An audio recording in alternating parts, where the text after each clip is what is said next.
what I knew of Marrakech was what's on the first wiki page, and that was about it. It was an escape and an opportunity at the same time.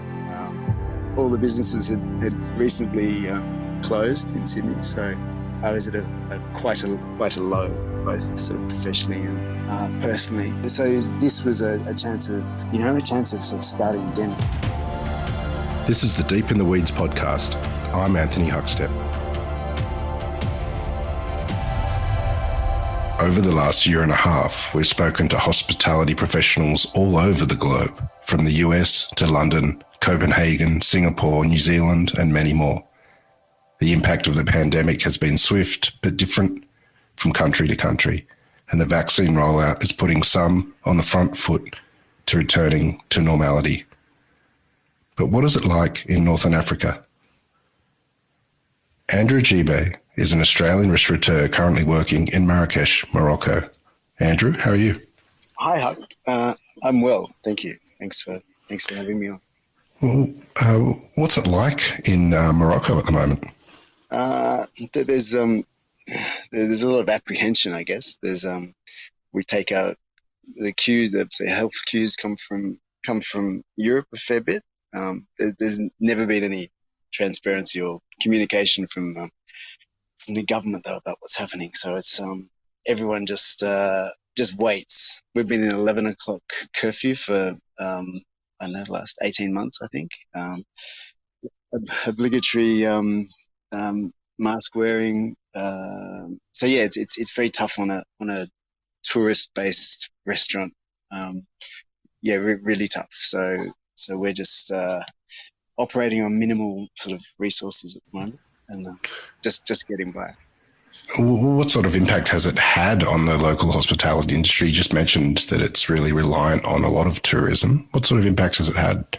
I think especially Marrakech, which is a real tourist. It exists in its current form, really through tourism. So it's been devastating. From and not just the restaurants that have come up from that have been created from tourism, but you look at Gemelfner and all the businesses there, the artisanal stall holders, the little food vendors, all of those have been crushed. Really, there's been lots of protests and sort of strikes and things by the tourist sector. Just obviously the hotels, the food, the transport companies, all of those people are suffering like they are everywhere, I guess. But it's been a very difficult situation. Now it seems that the COVID is going through sort of all the hotel staff as well, across a lot of big hotels. So it's it's been profound and dramatic here. Well, your influence on Sydney's restaurant history is prolific over almost 2 decades. But you weren't always going to get into food. You originally studied law. What made you switch to food? I think being really shitty at studying is one thing. Also finding that hosting dinner parties when I was young, whilst I was still trying to study, was a much more popular way of meeting girls, and you were much more attractive if you were cooking dinner rather than deep in the books. That got me going, and then pulling on all of my nonna's recipes and all of that sort of stuff. So that's what did it really. And then flunking things, leaving Australia, going to Canada, working in a shitty pizza joint, and coming back to Australia with only that sort of work experience, I guess. So that's what got me into cooking. When you came back to Australia, you started working at Tetsuya's when it was back in Roselle. What was it like, and how did you get that gig? Um, yeah, that was a very interesting year. Uh, Tet was it was just a job in the paper. I'd had my first cooking job. I was at the Picnic Cafe in Watson's Bay, and and there was an ad from, from Tet's just after a commie really, and so I applied, and I think he wanted something raw and untrained and with only very basic skills, and that's what he got in me. And then proceeded to well, he didn't train me completely because I think I was untrainable, but he taught me so much. I mean, it was you can chopping two buckets of or julienning two buckets of leeks every day for 12 months certainly hones your knife skills. And he taught me how to taste too, which was probably the biggest thing. Um, uh, and then a lot of other things, I didn't really appreciate that I sort of picked up until later. I think I was just I had so little knowledge going into that job that it was a you know it was such a dramatic um, opening of to the food world, both in from ingredients to quality to to kitchen systems to everything. So it was a dramatic sort of year to take in. But like I said, it's set up for lots of things subsequently. That were the sum of our experiences on. The first restaurant you opened was Vinny, in a small little restaurant in Surrey Hills. Tell us about the lead up to that time. How did it come about, and how did you pull it together? Well, my wife and I had spent ex-wife and I had spent 3 years in Italy, sort of following following the father's footsteps and kissing the Mother Earth and all that.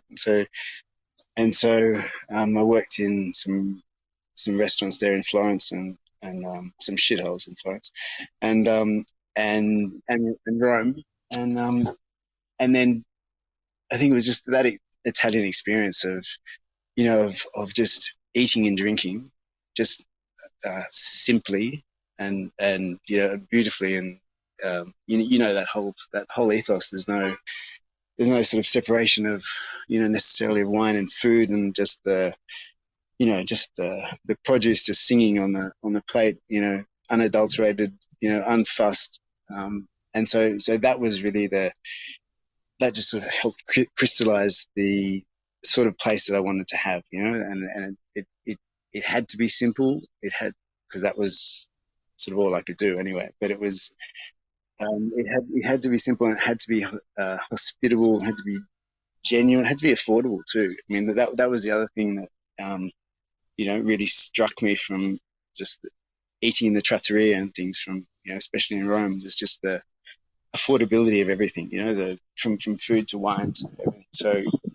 So that's what that actually made it very easy to um, to visualize in terms of sort of place in Sydney.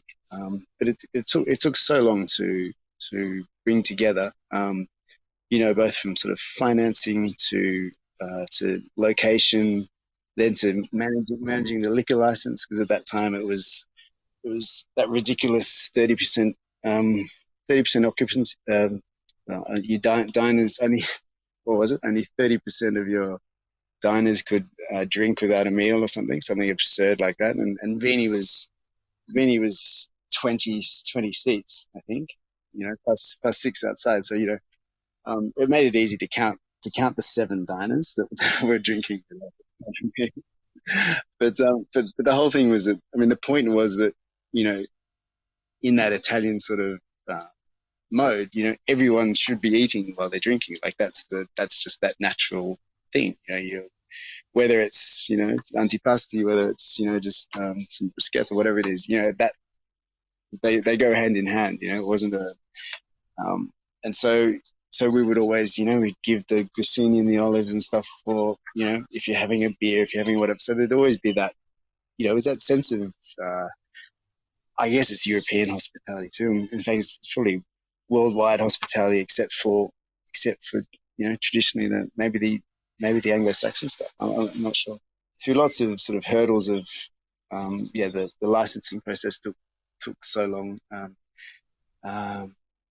But it, eventually got there, and thankfully, there's been some sense in the last 15 years, and the the process isn't necessarily much faster, but the results uh, the social benefit of some easier licensing things has been great for the city and the country. I think. I mean, it's we've grown up a lot in that time.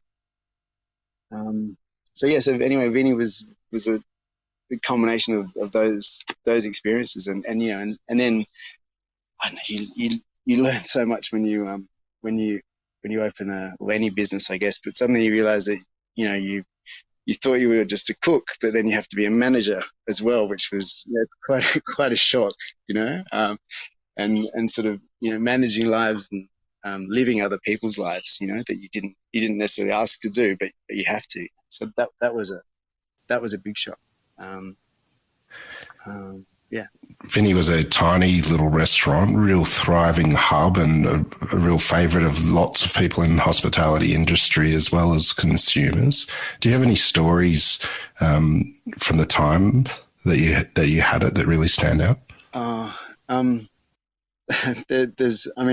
guess they're probably familiar stories that sort of anyone in the industry would have of sort of either some notorious customers that would come in very late and sort of um, burn the place up and be wild and untamable, and yet they're sort of your mates, so everything's okay. I mean, I think after 2 years, I think we got that little container room in the back of in the back of Vini, which was sort of a little bar area, which became the natural lock-in place as well. So so one got locked in a lot in there, and which was um, then you sort of get into the sort of slow spiraling demise of uh, of life and health and making prudent decisions and stuff. But yeah, look, just the normal hell raising, I think.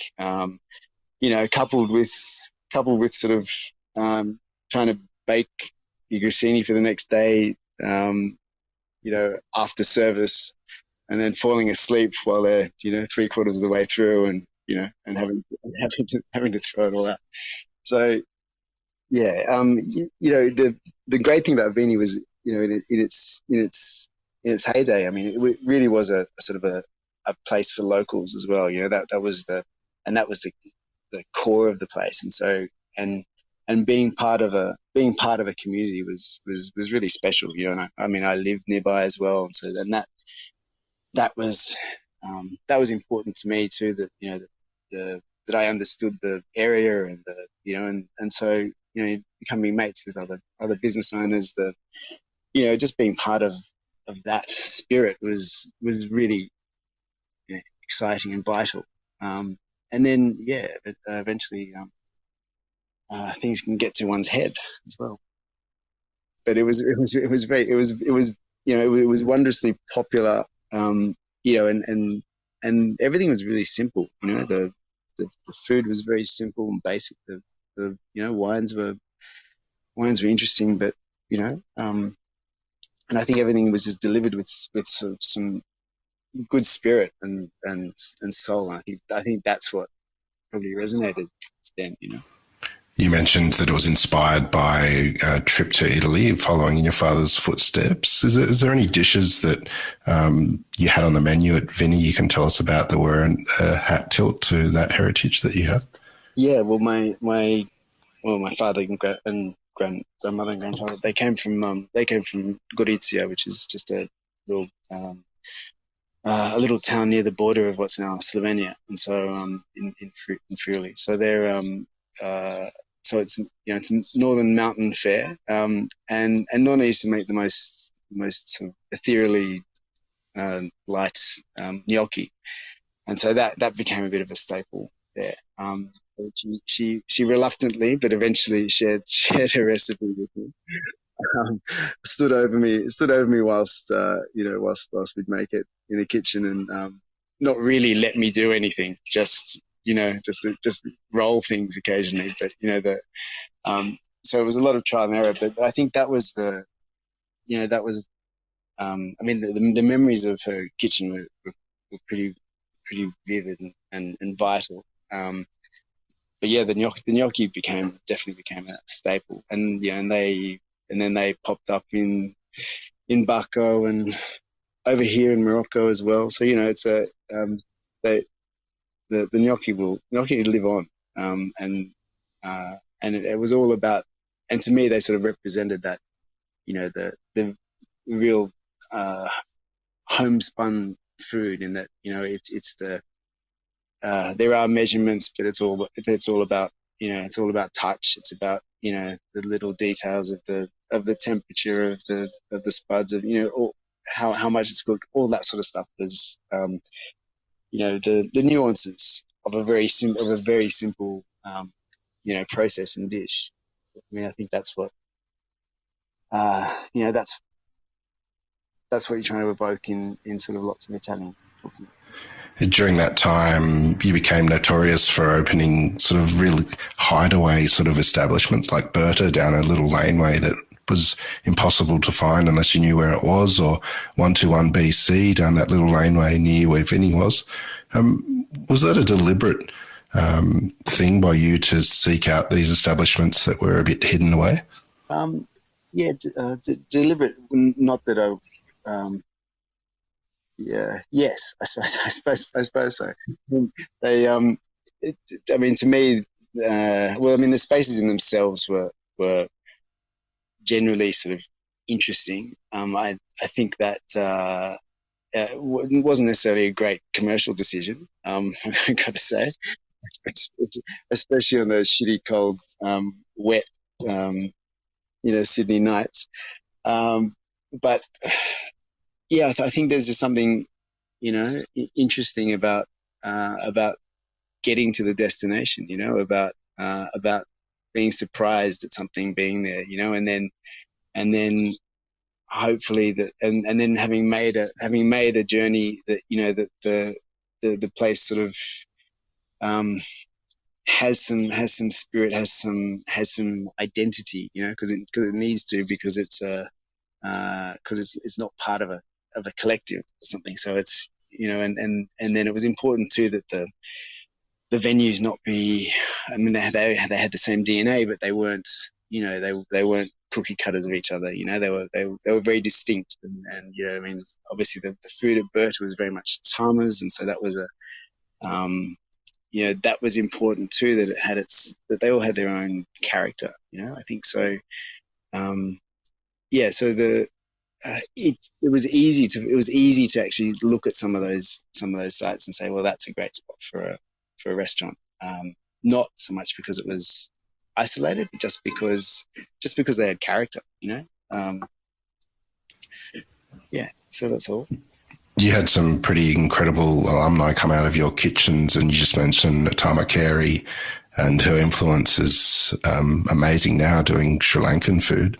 What was it like working with her and creating Berta? Oh, it was wonderful. I mean, she did some pop-ups with Hamish originally, when uh, I think she just finished it at Billy Kwong.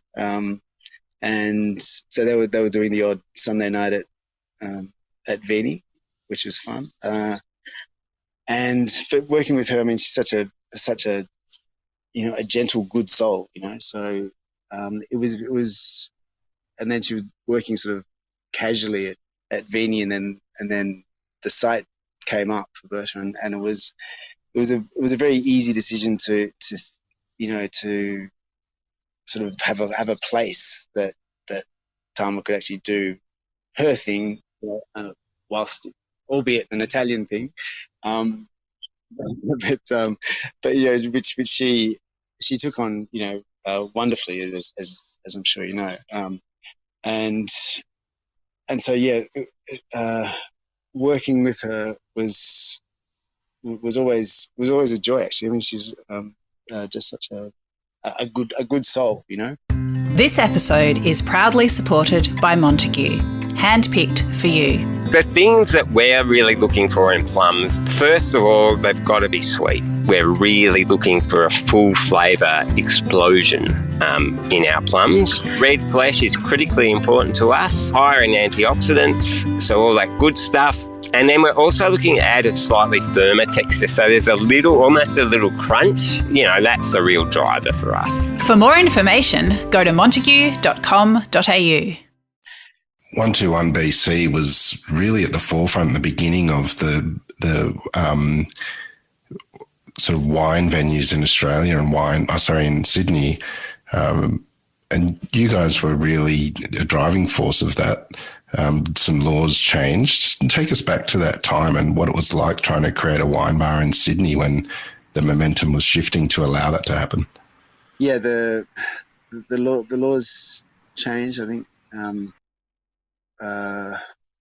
What were the laws? The process was still horrible, but it went through a couple of lawyers before managing that.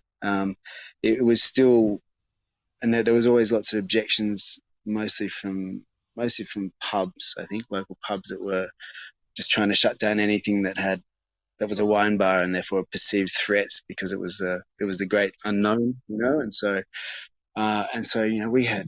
I think we had 500 objections, I think, to 121 BC, which was a 30 seat, 30, you remember, 30 very cramped, little stools in a tiny space. So 500 objections to that, and they were, they were all real, but they could have been, bot generated from the pubs, I think. And so then when we called a meeting of all the objectives and whatever, I mean, I think there was, there were 3 people on the street that turned up, and then when they realized that, that it wasn't going to be a nightclub, this wine bar, it was because I think at the time there was something in the wording that meant that the two things were grouped, and so it could be a nightclub, or it could be a wine bar, or it could be something else, and so therefore one was associated with the other. So anyway, we mollified the 3 objectives that showed up, and it was reasonably easy. I mean, we obviously made it harder by throwing in the bottle shop as well. That put everything in a bit of a spin, and then trying to work out access, and because everything needed to have separate doors and just because of this incredible way that the thought processes operate in the liquor and gaming department. But anyway, I think the interesting thing is that whenever you're presented with a problem, there are hopefully ways of managing it, and ways of managing it that that the customer experience is actually more interesting, perhaps, and so and obviously it was a thing that you could do in Melbourne very easily, and so we took some cues from from some of those great places down there, the wine room and stuff, but of being able to buy a bottle and and have a small corkage on it to drink in the bar, and obviously now that's pretty commonplace, but I think it's it's sensible, but it's also just interesting for the customer. They've just got they've just got more options. You ended up taking 121 BC to Hong Kong as well. How did that come about? Huck, that's a product of a thing called hubris, and and there was just a couple of instances close together where some bankers from who were holidaying in Sydney from Hong Kong came to 121 and pissed in my pocket enough that and said, "Oh, it's gonna be great in Hong Kong. You should check it out." And so on the way back from Vin, Italy one year, we stopped in Hong Kong and checked it out. And obviously, it's very, it's intoxicating. It's really beguiling. Any new big city is amazing, right? And so and Hong Kong especially because it's it's got the multicultural tiers, I guess. From both the west and the east, and so it was we were instantly seduced and against any decent business sense or rationale. We sort of went for it, and which is sort of also exciting and the sort of thing that you shouldn't do after 12 years in the business is to treat it like your first business again. But in a way it was only that energy that actually made it happen, because it was ridiculously hard to get finance, to get capital to do it. And I lent on places and people that I shouldn't have, and sort of family and friends, and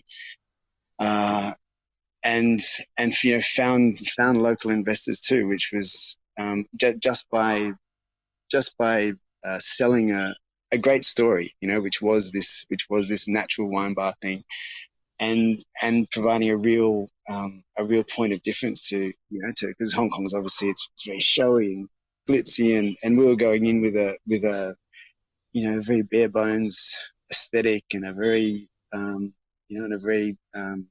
bespoke product, and none of it should have worked, and when we had this pretty shitty space that wasn't much less shitty once we filled it with chairs and tables, but and then training local staff and everything was extraordinary. Training customers and stuff, it was ridiculous too. But it's survived for 5 years. I mean, it's still going. It's moved. It's been sold. It's moved. But it was an amazing process. It wasn't good for one's health. Wasn't good for a lot of things. Wasn't good for businesses in Sydney. It was, like I say, it was a function of a lot of ego, and it turned out to be a distraction to stuff that was going on here. So had some good times though, for whatever that's worth. Not anything that I'll remember, but great times and some good people. We brought over sort of most of the team from teams from Sydney. They weren't a team in Sydney, but they were sort of people that had been working in 121 or in Vini. Dan Johnson came and opened it up. Dan was my go-to man for opening just about everything, I think. All those people had a real sense of what the vibe and the what it was we were trying to sell, trying to promote, which was as much a attitude and a philosophy to the actual food and wine. So it was vital that they came. How did you end up in Morocco? Cassie Krinsky, who managed Berta for a couple of years, and she's been in Morocco on and off for 15 years, and so we stayed in touch after she left Berta, and and she'd long held this dream to open a restaurant here, and keep saying all the all the venues here are rubbish, which is still true. The service is appalling. The knowledge of everything is appalling. And so she'd long held this dream of opening a restaurant here, and so finally she got to it. And so she rang me and said, "Do you know any chefs? Any young chefs that had come over?" And I said, "Oh well, I do actually." And I and that was me. And to which she said, "Yeah, thanks, and we'll be talking again soon." And then a month later or something, I messaged her saying, "How's it going?" Because she should have opened by then or around then, and she just said, "Can you come?" And I said, "Well, what? Just to have a look or to work?" And she said, "No, to work." And so 2 weeks later, I was on the plane here. Wow. What I knew of Marrakech was what's on the first wiki page, and that was about it. It was an escape and an opportunity at the same time. All the businesses had recently closed in Sydney, so and I'd had a few months working in the kitchen at DSE. Thanks, Nate. Thanks, Matt. And but I was at a quite a low, both sort of professionally and personally. There'd been lots of depression and stuff, especially at the closing of Berta. That was quite an incredibly low point. So this was a chance of sort of starting again and working and having just being, not being held back by the recent memories, and also just by the pressures of the ATO, the some unpaid supplies. Sorry, guys. So yeah, all of that stuff, which just weighed so heavily. It wasn't an easy decision, though. I mean, my family is obviously still in Sydney, and then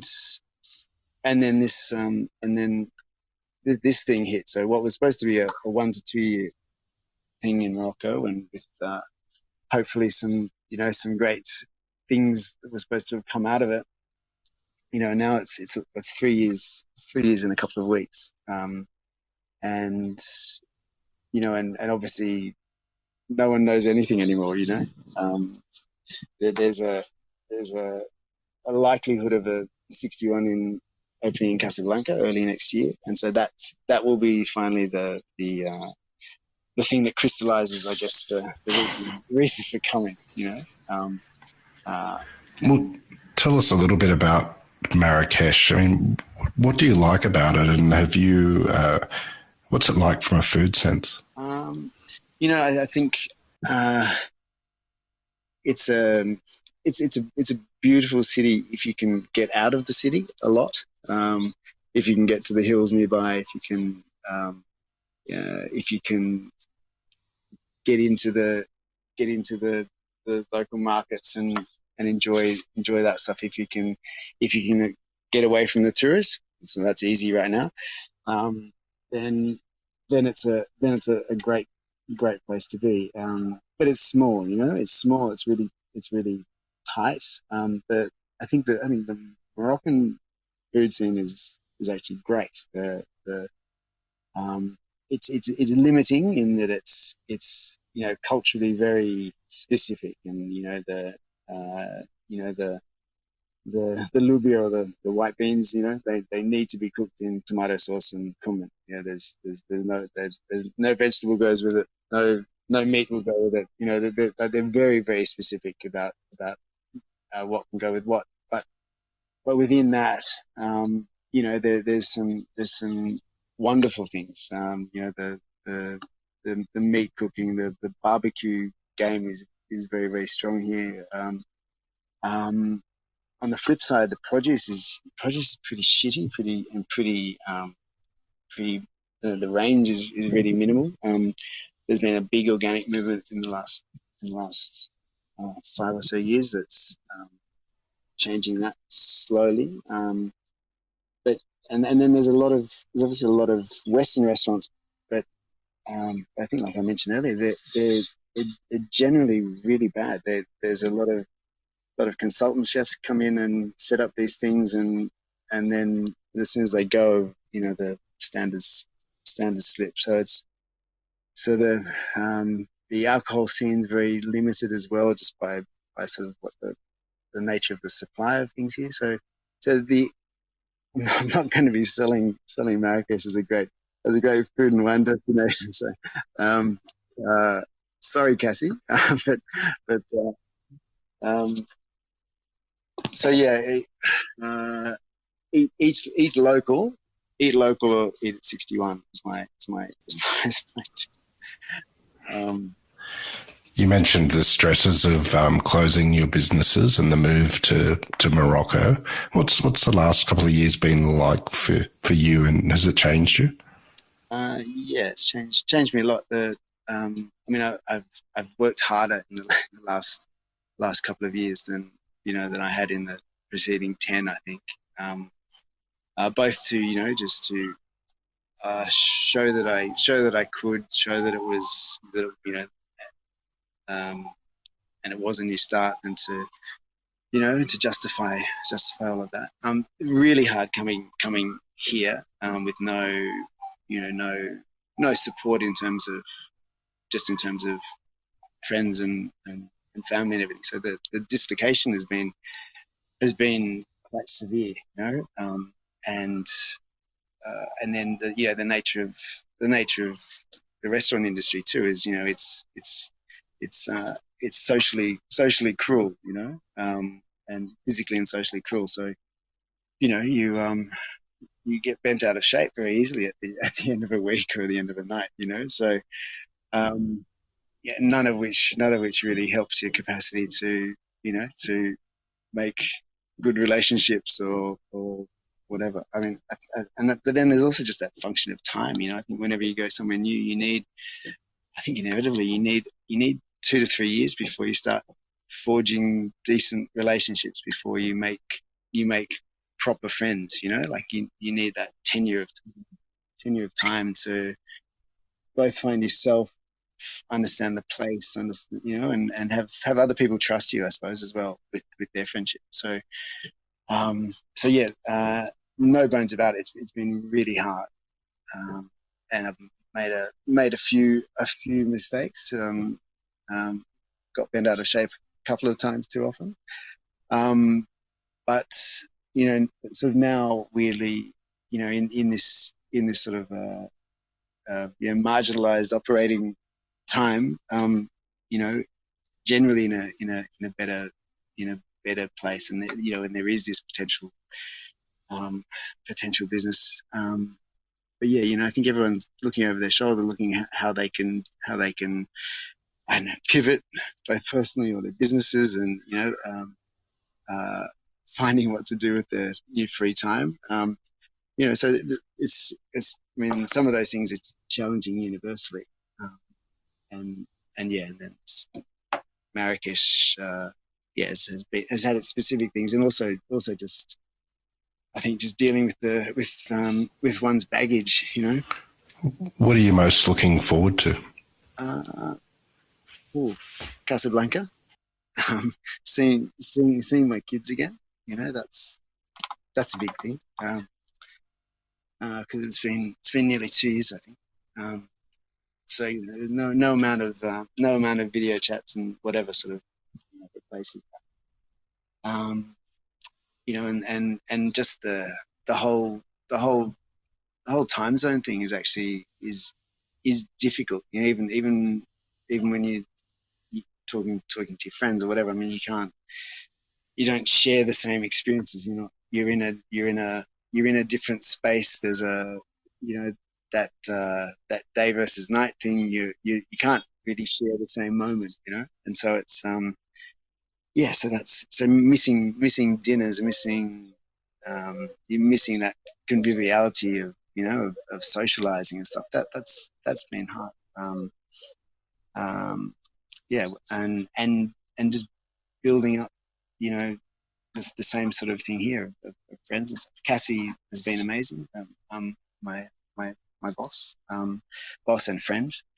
But yeah, you know, it's suddenly you're in a very small bubble, and it's that's challenging, you know, and especially when you're on your own, you know, when that small bubble's not around you, it can be a very lonely and dark place. So learning how to know yourself and manage yourself has been really challenging. Well, Andrew, hopefully as the vaccine rolls out, we can all travel again, and you can head on home and see your family. We've loved having you on Deep in the Weeds today to hear your story and to get a picture of Morocco as well. Please keep in touch, and we'll catch up again soon. Huck, thank you so much. Thanks very much. It was great to blabber at you. This is the Deep in the Weeds podcast. I'm Anthony Huckstep. Stay tuned as we take a deep dive into the lives of the incredible people who ply their trade in the food and hospitality sector. Special thanks to executive producer Rob Locke for making this all happen. Follow us on Instagram at Deep in the Weeds Podcast, or email us at podcast@deepintheweeds.com.au. Stay safe and be well.